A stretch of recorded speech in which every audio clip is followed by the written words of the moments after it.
Hello అందరికీ, ఈరోజు నేను పిజ్జా రెసిపీతో అయితే మీ ముందుకు వచ్చేసాను. ఇది మరీ క్లియర్గా అయితే నేను చెప్పట్లేదు, చూపిస్తున్నాను కానీ, ఎందుకంటే ఆల్రెడీ లాంగ్ వీడియో అయితే పోస్ట్ చేసేసాను.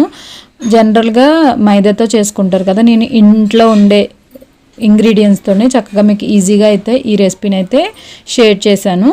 దీంట్లో ఎటువంటి ఈస్ట్ అలాంటివి ఏమీ యూస్ చేయలేదు.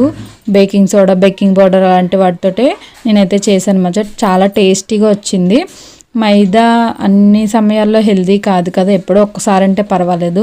మా అమ్మాయి పదే పదే అడుగుతుంది పిజ్జా కావాలని. అసలు బయట ఆర్డర్ చేద్దాం అనుకున్నాను, కానీ ఒకసారి ఇంట్లో చేస్తే బాగుంటుంది కదా గోధుమ పిండితో అని అయితే ట్రై చేశాను. మరి చాలా టేస్టీగా వచ్చింది. తన స్కూల్ నుంచి వచ్చాక తింది, చాలా బాగా ఎంజాయ్ చేసింది, చాలా నచ్చింది కూడా తనకు కూడా. మీరు కూడా తప్పకుండా ట్రై చేసి ఎలా వచ్చింది అన్నది నాకైతే కామెంట్లో షేర్ చేసుకోండి.